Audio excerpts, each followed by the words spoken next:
What if one night, just one unguarded moment, turned your whole life upside down? What if someone you were supposed to protect crossed a line that should never have been touched? What happened that night was never supposed to happen. But it did. And everything changed. Stay with me until the end because the truth I uncovered wasn't just disturbing, it changed the course of my life forever. My name is Natalie. I'm 42 years old. I've been remarried for 4 years to a kind, generous man named David. He has a son from his first marriage, Ethan, who just turned 21. We were a happy blended family. Or so I thought. Until the night that shattered the illusion of everything I believed to be true. A quiet life had become pleasantly ordinary. David and I had a peaceful routine. Dinners together. Movie nights. Morning coffee on the patio. Ethan had moved in with us during his final year of college to save money. At first, it felt like a blessing having family under one roof.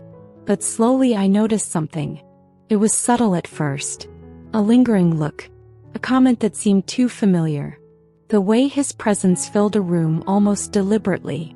I brushed it off. He was just trying to be friendly. But my instincts whispered otherwise. Uncomfortable moments. It started with late-night chats in the kitchen. Small talk turned personal. I tried to keep boundaries, but Ethan always found ways to draw me in. He'd say things like, "You're not like other stepmoms," or, "If I were older, I'd never let someone like you go." I'd laugh awkwardly. Tell him to stop being silly. But something inside me twisted. It was flattering. And frightening. David's absence. David, a senior manager at his firm, had to travel often. Long hours, long distances. It left Ethan and me in the house alone for extended periods. At first we respected the space. But over time routine turned into familiarity.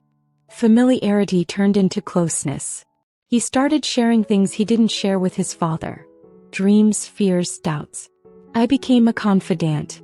And that boundary started to blur. Unspoken desires. I began to feel things I couldn't say out loud. A longing I was ashamed of.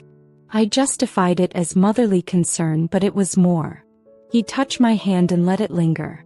He'd compliment my perfume. Once when I bent to pick something off the floor, I caught him staring. Not like a son but like a man. I should have spoken up. Created distance. But I didn't. The turning point. One rainy Friday, David left for a work conference. The house was dim, the storm outside mirroring my storm within. Ethan and I cooked dinner together. Laughed. Shared a bottle of wine. He put on old records. Jazz, my favorite. He knew because he paid attention to things David had long stopped noticing. I was lonely. I was vulnerable. And when he reached for my hand across the table, I didn't pull away. The crossing. Later that night I lay awake. Heart pounding. Regret already creeping in. The floor creaked. I turned. Ethan stood in the doorway. "Natalie, I know this is wrong. But I can't pretend anymore." I opened my mouth to say no. To tell him to leave. But instead I said nothing. He walked in. Sat at the edge of the bed. And in that silence the line we both feared vanished. The morning after the next day was soaked in silence. I avoided eye contact. Guilt clung to my skin like sweat. Ethan acted calm. Made breakfast. Smiled. I was falling apart inside. When David returned, I couldn't meet his eyes. Every "I love you" felt like a knife. Repetition and collapse. It didn't stop with that one night. The secrecy turned addictive. We met in silence. We kissed in shadows. Each time I swore it would be the last. Each time I broke that promise. I was losing myself, bit by bit, day by day. Cracks appeared. David grew suspicious. "You're distant," he said. "What's going on?" I blamed work. Hormones. Stress. But he saw through it. He started watching me. Watching Ethan. The guilt began to eat us both alive. The discovery had happened one afternoon. I left my phone in the kitchen. A message popped up. "Ethan, last night. I can't stop thinking about you." David read it. When I walked in, his face said it all. The confrontation. "Is this real?" he asked. His voice broke. You and my son?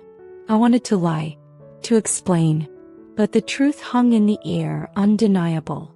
I never meant for this to happen. But it did. You destroyed this family. I collapsed to my knees. I'm sorry. I'm so sorry. He walked out. Fallout. David filed for separation. Ethan moved out. I was left alone in the wreckage. The press of silence, of shame, was suffocating. Friends stopped calling. Family turned cold. I became a ghost of myself. Self-destruction. I stopped eating, drinking. I spent days in bed, nights crying. I replayed every moment, every mistake. But no amount of regret could turn back time. Climbing out therapy became my lifeline. Slowly, painfully, I began to piece myself together. I journaled, reflected, faced my truth. I reached out to David, not to ask for forgiveness but to apologize. He responded months later with a single line, "I hope you find peace." Different life. I moved away. Started over in a small town. No one knew me. No one judged me. I worked at a bookstore. Took walks. Relearned how to breathe. Ethan never contacted me again. Maybe he couldn't. Maybe he shouldn't. Letters in the drawer. I wrote letters again. Not to send but to understand. To David, I remember how you used to kiss me like I was all that mattered. I'm sorry I let that memory fade. To Ethan, you made me feel alive when I was fading, but in doing so we both destroyed something pure. Writing helped. More than I ever thought. The new me. With time I found a new rhythm. A new version of myself. I began volunteering. Teaching women how to journal their pain. I started painting. Not well but with joy. One day I laughed and it didn't feel guilty. The final closure. 2 years later I saw Ethan by chance. He was older. He looked at me with a soft nod and kept walking. That moment was everything. No drama. No words. Just closure. Building boundaries. I started learning how to set boundaries. How to say no. How to not apologize for protecting myself. It changed how I interacted with the world, and how the world responded to me.